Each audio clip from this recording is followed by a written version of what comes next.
Bonjour à toutes et tous. En ce début de saison de semis, je voulais vous présenter notre plateau, le plateau 106 bouchons. C'est un plateau de semis qui est vraiment idéal pour tout ce qui est petites graines. On voit les alvéoles ici, petites graines pour tomates, piments et toutes les petites plantes à repiquer pour le potager ou pour la culture en pot. Ce plateau, en fait, il a plein d'avantages. Déjà, de un, tout le substrat de semis est inclus dedans. Donc, c'est-à-dire qu'on a à chaque fois un bouchon de coco.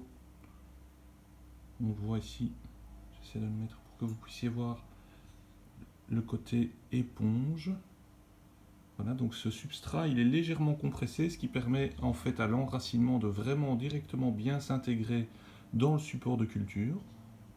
Et donc on a un niveau de réussite qui est assez intéressant à ce niveau-là, puisque les premières racines, ce sont les plus dures à arriver pour la plante. Une fois que les premières sont parties, ça commence à bien progresser, mais c'est le départ qui est difficile. Et souvent, on fait des semis dans des plateaux qui sont un petit peu trop compactés, et souvent trop humides. Ça, c'est aussi un autre phénomène. Et au niveau de l'humidité, pour l'arrosage de ces plateaux, donc on voit à chaque fois ils sont pré-perforés pour recevoir la graine, on vient placer en dessous un feutre légèrement humide.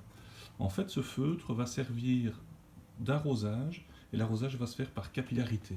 Donc on ne devra jamais arroser les bouchons, ou en tout cas le plateau, avec de l'eau, avec un arrosoir classique, sous peine de les gorger d'eau et d'avoir des graines qui vont pourrir, mais on va toujours maintenir le feutre ici par-dessous humide. Une fois qu'il est humide, l'éponge de coco va s'imprégner d'eau et la plante va pouvoir démarrer sa vie.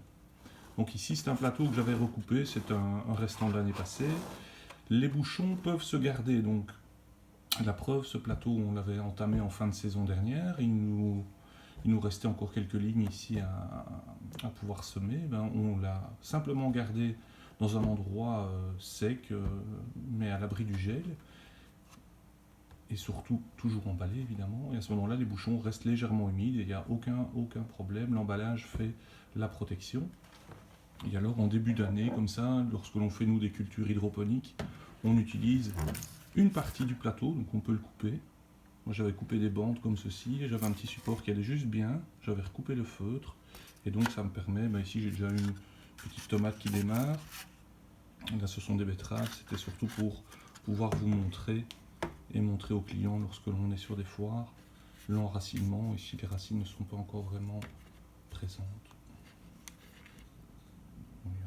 On voit encore rien de visible, mais dans quelques jours, on verra les premières racines sur l'extérieur du bouchon. Et on voit que il y avait 3 graines semées, les 3 sont sorties.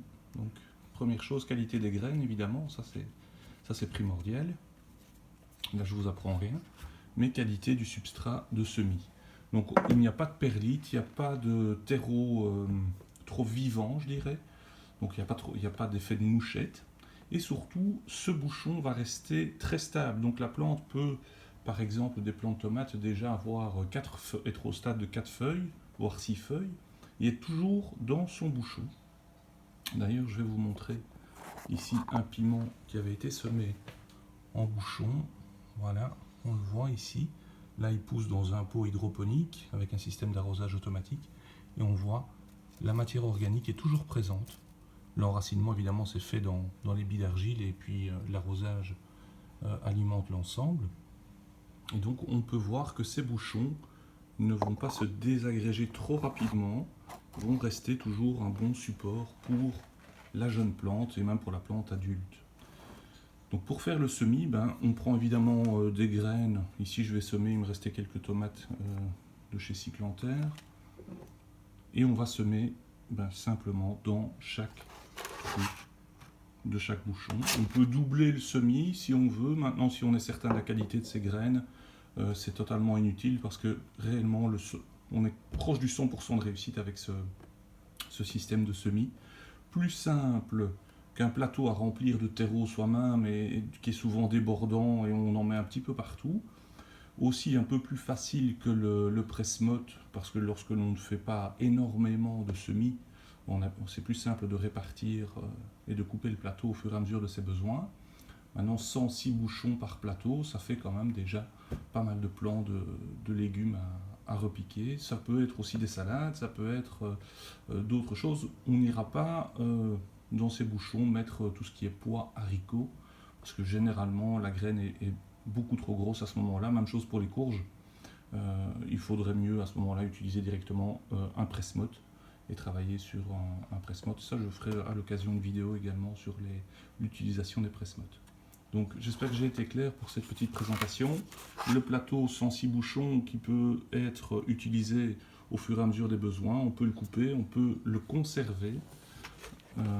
Et ici par-dessous, le feutre qui est une option à l'achat sur la boutique qui coûte 3 €. Le feutre, évidemment, il reste réutilisable des dizaines de fois. Le plateau, ici, on peut le re-remplir avec un mélange de terreau de semis si on veut.